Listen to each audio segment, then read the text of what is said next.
আজকে একটি বিশেষ দিন। আপনারা জানেন যে একটি রাজনীতিতে বাংলাদেশ একটা রাজনৈতিক নিষিদ্ধ একটি রাজনৈতিক সংগঠনের বিভিন্ন তৎপরতার সহ মাদক বিরোধী আমাদের এই নিধন অভিযান চলমান ছিল।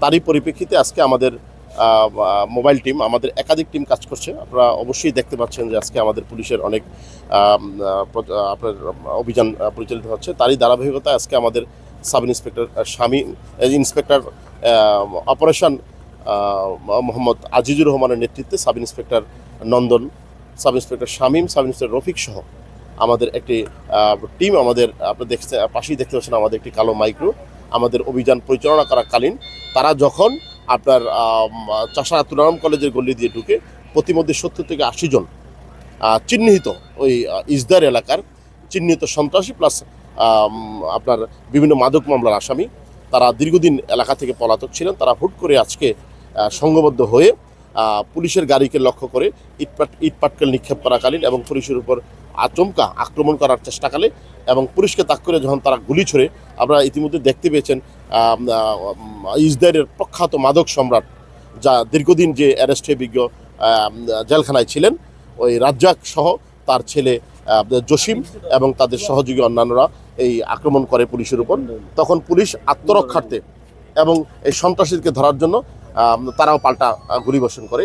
এতে আপনারা জানেন তাদের গুলিতে আমাদের sub inspector Nandan, sub inspector Rafiq এবং আমাদের কনস্টেবল আহত হয়েছেন এবং পাল্টা গোলাগুলিতে আপনার ধৃত আসামি জসিম, তার ডান পায়ে সম্ভবত একটি গুলি লেগেছে, আর আরেকজন এমনি শারীরিকভাবে আহত হয়েছেন।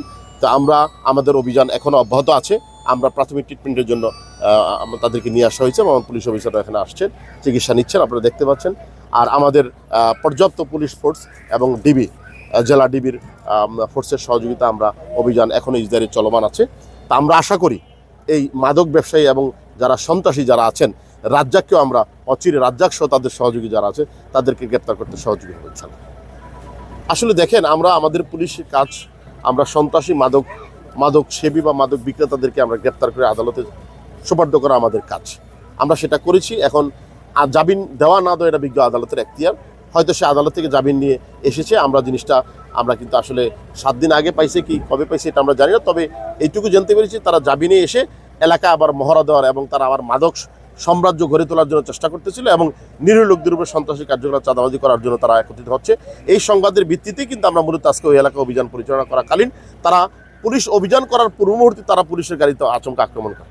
তার পরিপ্রেক্ষিতে কিন্তু আজকে যে ঘটনাটা আমি ইতিমধ্যে আপনাদেরকে বিস্তারিত বলেছি, সেই ঘটনা আপনি দেখেছেন। ইতিমধ্যেই কিন্তু আমরা এই মাদক সম্রাট এবং একাধিক মামলার আসামি সন্ত্রাসী জসিমকে আমরা পিস্তল সহ, আপনারা দেখেছেন যে পিস্তলটা পুলিশকে গুলি করেছে, সেই পিস্তল সহ কিন্তু আমরা তাকে গ্রেপ্তার করেছি এবং তার সহযোগী আরেকজন মেয়ে, তার নাম মোহন, তাকে গ্রেপ্তার করছি এবং তার সহযোগী অন্যান্য যারা আছে তাদেরকে গ্রেপ্তারের জন্য সর্বোচ্চ প্রচেষ্টা অভিযান অব্যাহত আছে। ধন্যবাদ। জি, আপনাকে ধন্যবাদ।